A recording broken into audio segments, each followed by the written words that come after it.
안녕하세요. 요즘 스마트폰이나 태블릿에서 자신에게 필요한 앱을 직접 만들어서 사용할 수 있는 다양한 서비스가 제공되고 있는데요. 그 중에 노코드나 로우코드라고 하는 개발 방법이 대세를 이루고 있다고 합니다. 노코드는 프로그래밍 언어를 사용한 코드를 전혀 쓰지 않고 애플리케이션, 그러니까 앱을 개발하는 방법이고요. 로우 코드는 최소한의 코드만을 사용해서 앱을 개발하는 방법을 말합니다. 이 영상은 코드를 전혀 쓰지 않고 앱을 개발하는 노코드 플랫폼인 앱시트를 이용해서 우리가 직접 앱을 만드는 방법에 대해서 알아보도록 하겠습니다. 앱시트는 모든 사람이 스스로 앱을 만들 수 있도록 하겠다며 2014년 시애틀에서 시작한 스타트업인데요. 이걸 2020년에 구글이 인수해서 지금은 구글의 서비스가 되어 있습니다. 이 앱시트를 이용해서 앱을 만들려면 세 가지만 있으면 됩니다. 먼저 구글 계정이 필요하고요. 크롬 브라우저가 있고 인터넷에 접속해 있으면 됩니다. 앱시트는 크롬 브라우저에서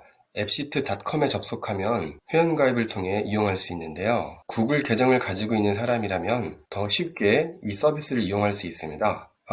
그리고 우리가 앱을 만든다고 해서요. 화려한 그래픽을 가진 게임이나 굉장히 멋있게 디자인된 그런 앱을 만드는 건 아니고요. 자료를 관리하거나 우리의 업무를 자동화할 수 있는 그런 앱을 만드는 것입니다. 앱시트로 앱을 만들 때 제가 추천드리는 방법은 구글 드라이브에서 시작하는 것입니다. 먼저 본인의 구글 드라이브에 접속하고요. 오늘은 연습용으로 학생들의 출결을 기록할 수 있는 출석부를 만들어 볼 텐데요. 이 출석부도 가장 간단한 기능을 이용한 기본적인 출석부에서 시작해서 이후에 만들어지는 추가적인 영상을 통해 앱시트에 더욱 다양한 기능을 활용해서 점점 더 실용적인 그런 출석부 앱을 만들어 보도록 해보겠습니다. 먼저 본인의 구글 계정을 이용해 구글 드라이브에 접속하시고요. 왼쪽 위에 있는 새로 만들기 버튼을 이용하거나 내 드라이브에 비어있는 공간에서 마우스 오른쪽 버튼을 클릭한 후에 구글 스프레드시트 파일을 하나 생성하겠습니다. 이렇게 만든 구글 스프레드시트 파일은 우리가 만들 출석부 앱의 데이터가 저장될 곳입니다. 조금 상세한 설명을 덧붙이자면요. 앱시트는 구글 스프레드시트 파일에 저장된 데이터를 기반으로 작동하게 되고 사용자가 만든 어플리케이션에서 만들어진 데이터는 다시 이 구글 스프레드시트 파일에 저장이 됩니다. 그러니까 구글 스프레드시트 파일과 사용자가 앱시트를 통해 만든 어플리케이션은 하나의 시스템으로 연동되어 있는 것이죠. 여기 위에 확장 프로그램을 보시면 이 안에 앱시트가 내장되어 있습니다. 하위 메뉴로 앱 만들기가 있는데요. 지금은 이 파일 안에 데이터가 전혀 없기 때문에 이 앱 만들기 버튼이 활성화되어 있지 않는데 몇 가지 기본적인 데이터를 입력한 후 이 구글 시트 파일을 이용해서 출석부 앱을 만들어 보겠습니다. 우선 이 파일의 이름을 입력해 보겠습니다. 이 파일의 이름은 나중에 우리가 만든 앱의 이름이 됩니다. 저는 나의 출석부라고 파일명을 입력했고요. 그리고 이 출석부 앱에서 사용할 데이터는 크게 두 가지 자료가 필요하다고 볼 수 있겠습니다. 먼저 우리 반 학생들의 명단이 들어있는 자료가 필요하고요. 또 하나는 출석이나 결석, 지각을 입력할 자료가 필요할 것 같습니다. 이 두 자료는 서로 다른 시트에 나누어 입력하면 되겠습니다. 먼저 첫 번째 시트의 이름을 명단이라고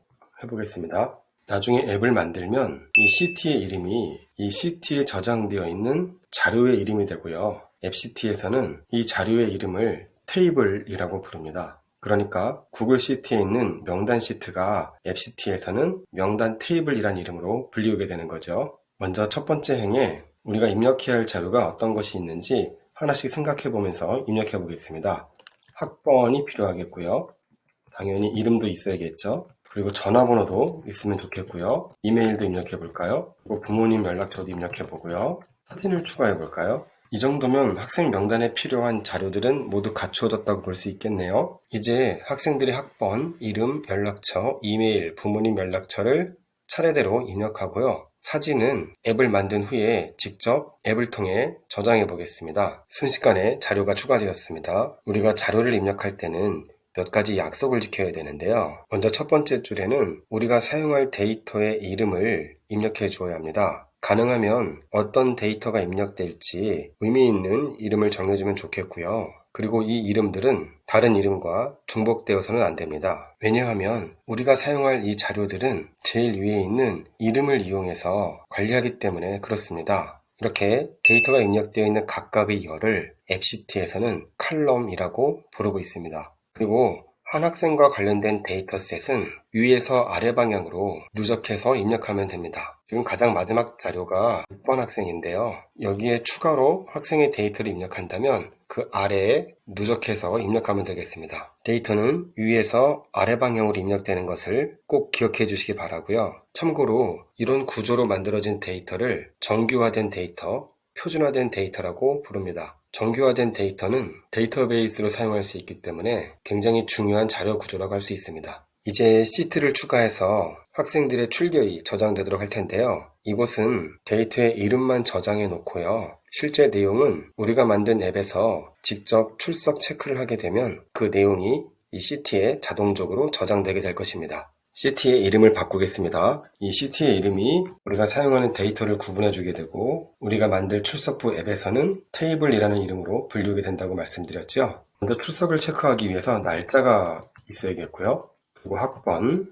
이름, 그리고 출석, 결석, 지각 등을 구분해서 입력할 수 있는 출결 상황이라고 해볼까요? 그리고 혹시 나중에 소풍이나 봉사활동, 수련활동 이런 여러 가지 행사에서 출석부를 사용하게 되면 각각의 행사를 구분하기 위한 행사명도 입력하면 좋겠는데요. 이런 부분들은 이후에 이어지는 추가 영상을 통해서 출석부 앱의 완성도를 높여가도록 해보겠습니다. 제가 지금 여기 A1셀을 비워두었는데요. 그 이유는 우리가 입력한 자료 하나하나를 구분할 수 있는 구분 기호가 필요한데요. 날짜나 학번이나 이름이나 출결 상황은 각각의 데이터를 구분하기에는 적절하지 않겠죠. 같은 날짜에 여러 명이 지각을 하게 되면 날짜를 통해서 각각의 자료를 구분할 수 없겠고요. 학번도 한 학생이 아침에 지각했다가 오후에 조퇴를 하는 경우도 있으니까 마찬가지로 각각의 데이터를 구분하기 어렵겠고요. 이름은 동명이인이 있을 수도 있죠. 출결 상황은 하루에 여러 명이 지각하게 되면 마찬가지로 각각의 데이터를 구분할 수 없겠습니다. 그래서 각 데이터를 구분할 수 있는 구분 기호는 앱시트가 자동으로 생성할 수 있게 하고요. 이상 키라는 이름으로 제목을 정해놓겠습니다. 이렇게 해서 앱을 만들기 위해 필요한 기본 자료들이 모두 입력되었기 때문에 확장 프로그램, 앱시트, 앱 만들기로 실제 앱을 만들겠습니다. 그러면 크롬 브라우저에 새로운 창이 열리면서 앱시트가 실행됩니다. 이렇게 해서 앱시트가 실행되었는데요. 이제 이곳에서 우리가 만들 앱의 화면 구성이라던가 기능들을 추가한 후에 스마트폰에 앱을 설치하고 사용하면 되는 것입니다. 그런데 지금 생각보다요. 여기까지 오는데 시간이 꽤 걸렸네요. 이 앱시트에서 앱의 구체적인 기능을 다루는 부분은 다음 영상에서 알아보기로 하고요. 오늘은 앱시트로 앱을 만들기 위해서 사전에 필요한 데이터를 어떻게 준비하면 되는지 알아보는 것으로 마무리하겠습니다. 그럼 다음 영상에서 뵙겠습니다. 수고하셨습니다.